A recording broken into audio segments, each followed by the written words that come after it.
Say, does anybody remember this Fantastic Four movie? No, God! No, God, please, no! Well, neither do I.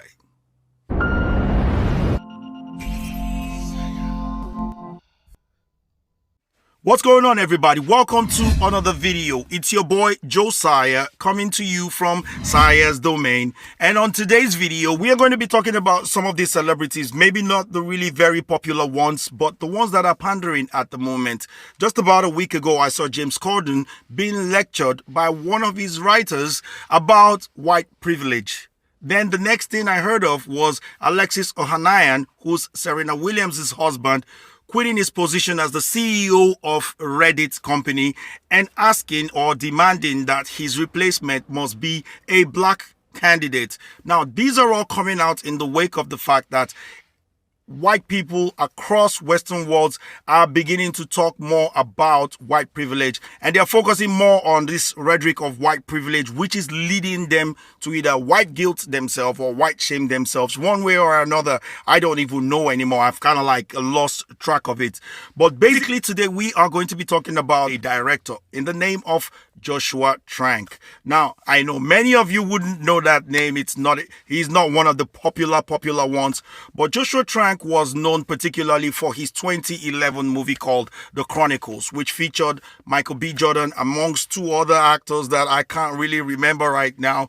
I just remember that I think Michael Kelly was also on the movie, but yes, I remember Michael B. Jordan was on the movie. Now, this movie was a big success in Hollywood, as this movie was a $12 million budget, but it actually made $126 million at the box office, which was a fantastic success. Now, you may not remember that movie, but some of us might remember the Fantastic Four movie of 2015, which was his maybe second or third major break when it comes to directing. He was a young director at the age of 27 when he directed The Chronicles, and he made so much success. 85% rating at the Rotten Tomatoes, so everybody loved it pretty much.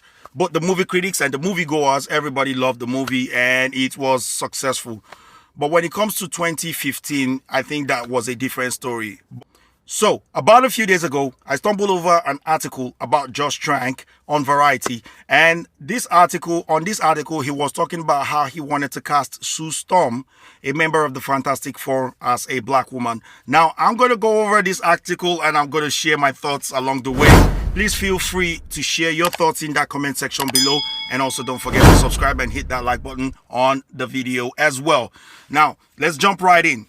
Josh Trank, director of the 2015 reboot of the Fantastic Four, has revealed that he wanted to cast a black actress as the superhero Sue Storm, but got heavy pushbacks.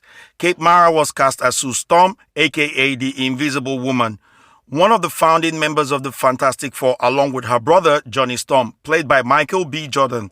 The heroes are typically portrayed as white siblings in the Marvel comics, but the film's version of Sue was Johnny's adopted sister.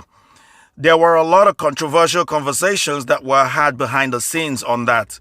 I was mostly interested in the black Sue Storm, a black Johnny Storm, and a black Frankling Storm, Trank said in an interview with Geeks of Color. But when you're dealing with a studio on a massive movie like that, everybody wants to keep an open mind to who the big stars are going to be. Maybe it'll be Margot Robbie or something like that. When it came down to it, I found a lot of pretty heavy pushback on casting a black woman in that role. Trank said he should have abandoned the project when he realized it didn't align with his values. He's been open about the behind-the-scenes turmoil surrounding his superhero movie, which he called the most disastrous professional experience of his life, in an interview with Variety last month. No ish, man. This dude is playing. Seriously, you're talking about this now, and you're on a show on a platform called Geeks of Color. Of course, you're going to pander to black people. What do I think about this? This is pure, outright pandering. You knew they wouldn't let you feature a black person as Sue Storm. They've already given you Michael B. Jordan, for crying out loud, to feature on the movie as a black Johnny Storm, whom we already know the character originally is a white And you had their father as a black man, Franklin Storm, as well. Come on, man. There has to be some level of compromise. They did that for you, but the movie tanked. The only reason why he's saying this right now is because his movie actually tanked in the box office. It was a heavy budgeted movie, but it only made $56 million domestically. And this was $155 million budget for the movie. So basically, he's giving excuses. As far as I'm concerned, you could make all the Fantastic Four members black and it still would not make that movie any better than it was.